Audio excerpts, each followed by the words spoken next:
നമ്മളിതേ പൊയ്ക്കൊണ്ടിരിക്കുന്നത് ഗോതൻബർഗിലെ വീഗൻ മാർക്കറ്റിലോട്ടാണ് കേട്ടോ. ഇവിടെ ആസ് എ നെയിം സജസ്റ്റ് എല്ലാം പ്ലാന്റ് ബേസ്ഡ് ആണ്. ഇവിടുത്തെ ഈ കിംച്ചിയുടെ ഒരു ബോട്ടിൽ പൊക്കുക എന്നതായിരുന്നു ഞങ്ങളുടെ മെയിൻ എയിം. അപ്പോൾ ആദ്യം തന്നെ പോയിട്ട് ഒരു ബോട്ടിൽ മേടിച്ചു. അവിടുന്ന് കുറച്ച് കിംച്ചി ഫ്രൈഡ് റൈസും ട്രൈ ചെയ്തു. പിന്നെ ഞങ്ങൾ ഏറ്റവും കൂടുതൽ കണ്ടത് ഈ ചില്ലി സോസസ് ആണ് കേട്ടോ. ഈ ഒരു സ്റ്റോളിൽ നിറയെ ഫ്ലേവേർഡ് ആയിട്ടുള്ള ചില്ലി സോസ് കിട്ടും. അതായത് ആപ്പിൾ ഉണ്ട്, മാംഗോസ് ആൻഡ് പൈനാപ്പിൾ ഉണ്ട്, ഗാർലിക്കിൻ്റെ സോസ് ഉണ്ട്, ഗാർലിക്കിൻ്റെ ഫ്ലേവറുള്ള ചില്ലി സോസ്, അങ്ങനെ സോസസ് ഉണ്ട് കേട്ടോ, നിറയെ വെറൈറ്റീസ്. അപ്പോൾ ഇവിടെ നിന്ന് ഞങ്ങൾ ബംഗാൾ നാഗ എന്ന് പറഞ്ഞിട്ടൊരു സോസ് ട്രൈ ചെയ്തു. അതായിരുന്നു ഏറ്റവും എരിവായിട്ടുള്ളത്. അങ്ങനെ കുറേ സോസസൊക്കെ ട്രൈ ചെയ്തു, 2-3 ബോട്ടിൽ പൊക്കുകയും ചെയ്തു. അതിൻ്റെ ഒരു എരിവ് ഒന്ന് അടക്കാൻ വേണ്ടിയിട്ട് ഞങ്ങൾ നേരെ പോയത് ലെമനേഡ് സ്റ്റാൻഡിലാണ് കേട്ടോ. ഇവിടെ നിന്ന് ഞങ്ങൾ ട്രൈ ചെയ്തത് റൂബാബ് ആൻഡ് ഈ എൽഡർ ഫ്ലവറിൻ്റെ ഒരു ലെമനേഡാണ്. ഇത് നല്ല റിഫ്രഷിംഗ് ആയിട്ട് തോന്നിട്ടോ, എസ്പെഷ്യലി ആഫ്റ്റർ ദാറ്റ് സോസസ്. പിന്നെ നമ്മൾ പോയത് ഈ ഹബാബ് ഫാമിലി എന്ന് പറയുന്ന ഫുഡ് ട്രക്കിലോട്ടാണ് കേട്ടോ. ഈ കബാബ് ഇഷ്ടമുള്ളതുകൊണ്ട് ഈ ഹബാബ് എന്താണെന്ന് അറിയാൻ വേണ്ടി നല്ലൊരു ക്യൂരിയോസിറ്റി ഉണ്ടായിരുന്നു. കബാബിൻ്റെ വെജിറ്റേറിയൻ വേർഷനാണ് ഈ ഹബാബ്. ഹബാബ് ഉണ്ടാക്കുന്നത് wheat protein, hemp seeds and beans ഒക്കെ വെച്ചിട്ടാണ് കേട്ടോ.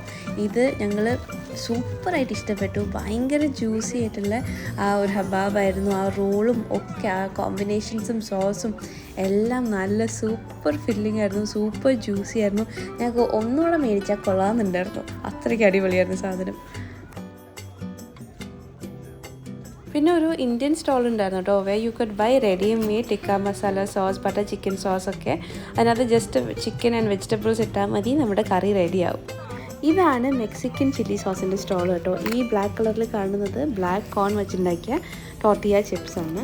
ആൻഡ് ഈ സോസസ് എല്ലാം ഹാബനാറോ ചില്ലീൻ്റെ ബേസ്ഡാണ് കേട്ടോ. റെഡ് ചില്ലി ഉണ്ട്, green chilli, yellow chilli and roasted ചില്ലിയുടെ സോസസാണ് ഇവിടെ കിട്ടുന്നത്. ഈ പുള്ളി ഭയങ്കര നൈസായിരുന്നു കേട്ടോ. പുള്ളിയുടെ അച്ഛൻ്റെ റെസിപ്പിയാണ്. പുള്ളി ഒരു വർഷമായിട്ട് ഇത് പഠിച്ച് ഉണ്ടാക്കി ഇവിടെ സെല്ല് ചെയ്തതാണ്. പിന്നെ ഇവിടെ ഫുഡ് ഐറ്റംസ് മാത്രമല്ല കേട്ടോ, കുറേ ആർട്ട് വർക്ക്സ് ഒക്കെ ഉണ്ടായിരുന്നു കേട്ടോ. ഇതൊക്കെ എന്ത് ക്യൂട്ടാണെന്ന് അറിയുമോ. പിന്നെ നിറയെ പിസ്സ സ്റ്റോളൊക്കെ ഉണ്ടായിരുന്നു. ഞങ്ങൾക്ക് പിസ്സ ട്രൈ ചെയ്യണമെന്നുണ്ടായിരുന്നു, പക്ഷെ ഭയങ്കര ക്യൂ ആയിരുന്നു. അങ്ങനെ ഞങ്ങൾ പിറോഗീസ് കഴിക്കാൻ വേണ്ടി പോയി. ഞങ്ങൾ ബോയിൽഡ് ആയിട്ടുള്ള പിറോഗീസാണ് ഓർഡർ ചെയ്തത്. ബോയിൽഡും ഉണ്ട്, ഫ്രൈഡും ഉണ്ട് കേട്ടോ. അപ്പോൾ ഈ പിറോഗിയുടെ ടോപ്പിംഗ് ആയിട്ട് തന്നത് സ്പ്രിങ് അനിയൻസും നമ്മുടെ യോഗർട്ട് സോസും കൂടെ ആയിരുന്നു. നല്ല ഒരു സ്മൂത്ത് ആയിട്ടുള്ളൊരു സാധനം. നമ്മുടെ ഡംപ്ലിങ്സും മോമോസും ഒക്കെ ഇല്ലേ, അതിൻ്റെ വേറൊരു വേർഷൻ. അടുത്ത് ഞങ്ങൾ ട്രൈ ചെയ്തത് വീഗൻ ഐസ്ക്രീമാണ്. Banana and chocolate and cheese cake ഫ്ലേവറാണ് കേട്ടോ ഞങ്ങൾ ട്രൈ ചെയ്തത്. വീഗൻ ആണെന്ന് പറഞ്ഞിട്ട് മധുരത്തിനൊരു കുറവുമില്ല, നല്ല സ്വീറ്റ് ആയിട്ടുള്ള 2 ഐസ്ക്രീമായിരുന്നു.